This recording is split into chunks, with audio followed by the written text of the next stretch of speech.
Hi friends, welcome back to Papu's Kitchen.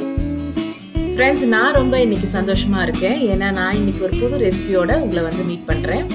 இன்னைக்கு என்ன பார்க்க போறோம்னா மட்டன் வறுத்த கறி எப்படி செய்யறது அப்படின்னு நம்ம பார்க்கலாம். இதுக்கு தேவையான பொருட்களை நான் உங்க முன்னாடி இப்போ வச்சிருக்கேன்.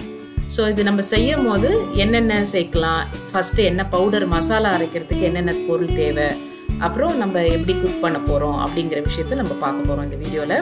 வாங்க முதல்ல நம்ம எப்படி இந்த மசாலா பவுடர் பண்ணலாம் அப்படின்னு பார்த்துடலாம்.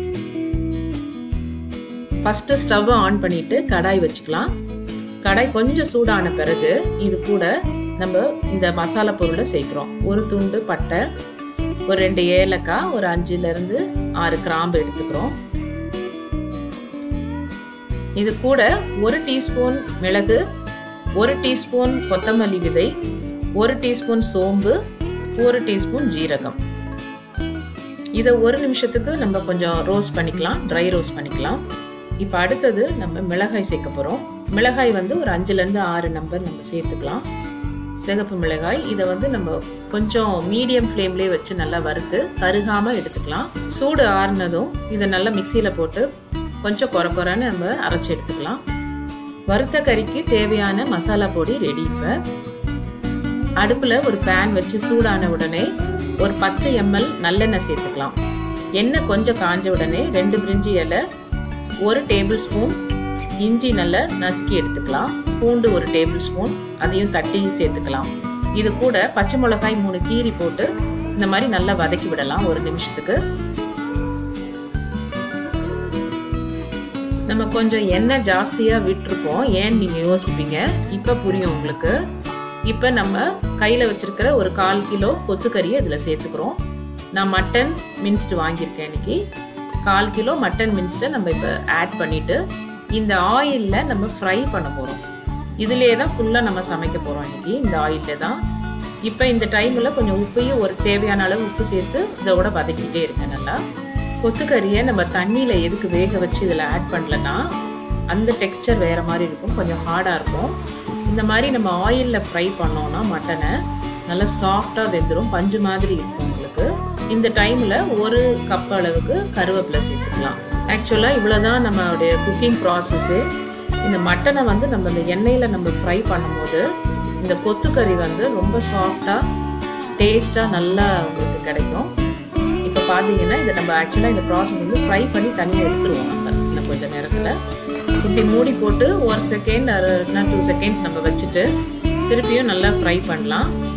ரொம்ப நேரம் மூடி போட்டுட்டா மறுபடியும் தண்ணி விட்டு வெந்த மாதிரி ஆகிடும். ஸோ நம்ம லைட்டாக சும்மா வேகிறதுக்காக 1 செகண்ட் 2 செகண்ட் வந்து நம்ம மூடி வச்சுட்டு எடுத்துட்டு இப்படி அமைக்கி பார்க்கலாம். நம்ம கறி வாயில் கூட நீங்கள் போட்டு பாருங்கள், நல்லா சாஃப்டாக வெந்துடணும். கறி வெந்துடுச்சுன்னா நம்ம அதை இந்த ஆயிலை நம்ம ட்ரெயின் பண்ணி எடுத்துக்கலாம். இப்போ நான் ஒரு பிளேட்டில் இதை ட்ரான்ஸ்ஃபர் பண்ணிவிட்டு மீதி ஆயில் அந்த பேன்லேயே இருக்கிற மாதிரி நான் வச்சுக்கிறேன். நெக்ஸ்ட்டு இந்த ஆயிலே 1 கப் அளவுக்கு சின்ன வெங்காயத்தை பொடிசாக நறுக்கி நான் ஆட் பண்ணிக்கிறேன். அடுத்தது 1 வெங்காயம், பெரிய வெங்காயத்தையும் நான் பொடிசாக நறுக்கி சேர்த்துட்டு நல்லா ஃப்ரை பண்ணுறோம். இது நல்லா ப்ரௌனாக சேஞ்ச் ஆகணும், அது அளவுக்கு நல்லா வதக்கிக்கணும்.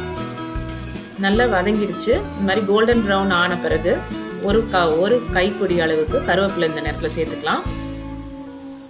இதை 2 வதக்கிட்டு இப்போ நம்ம வறுத்து வச்சுருந்த மட்டனையும் நம்ம இதோட ஆட் பண்ணிக்கிறோம்.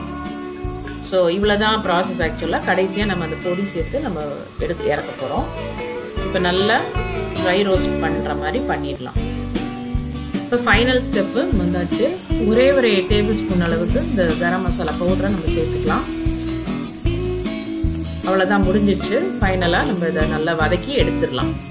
ஸோ நம்ம வறுத்த கறி சூப்பராக ரெடி ஆயிடுச்சு. கடைசியாக நம்ம கொத்தமல்லி சேர்க்க போகிறோம். நல்லா அரிஞ்சு வச்சுட்டு ஒரு கைப்பிடி அளவுக்கு கொத்தமல்லி சேர்த்துடலாம். கொத்தமல்லி சேர்த்தாச்சு. ஃபைனலாக இறக்கிறதுக்கு முன்னாடி 1 டீஸ்பூன் அளவுக்கு மிளகுத்தூள் சேர்த்து நல்லா கிளறி விட்டுட்டு இறக்கிட போகிறோம். சூப்பரான வறுத்த கறி ரெடி ஆயிடுச்சு ஃப்ரெண்ட்ஸ். ரொம்ப சிம்பிள், ஒரு 10 நிமிஷத்துக்குள்ளே நம்ம செஞ்சு முடிச்சிடலாம். பார்த்தீங்கன்னா அருமையான ஒரு வறுத்த கறி இப்போ நமக்கு டேஸ்ட் பண்ணுறதுக்கு ரெடி ஆயிடுச்சு. இப்போ சர்வ் பண்ணிடலாம். இந்த சூப்பரான வறுத்த கறியை இன்னைக்கு நான் சாம்பார் ரசத்தோடு வச்சு சர்வ் பண்ணியிருக்கேன். நீங்களும் இது கர்ட் ரைஸ் கூட வச்சு சாப்பிடலாம், சூப்பராக இருக்கும். ஃப்ரெண்ட்ஸ், நீங்களும் உங்கள் வீட்டில் இந்த ரெசிபியை ட்ரை பண்ணிவிட்டு உங்களுக்கு பிடிச்சிருந்ததுன்னா இந்த ரெசிபியை எங்களோட ஷேர் பண்ணிக்கோங்க. உங்கள் கமெண்ட்ஸை கொடுங்க. லைக் பண்ணுங்கள், சப்ஸ்கிரைப் பண்ணிக்கோங்க. தேங்க்யூ ஃபார் வாட்சிங். மறுபடியும் உங்களை நல்ல ஒரு வீடியோட வந்து சந்திக்கிறேன். Until then, bye bye from Papu's Kitchen.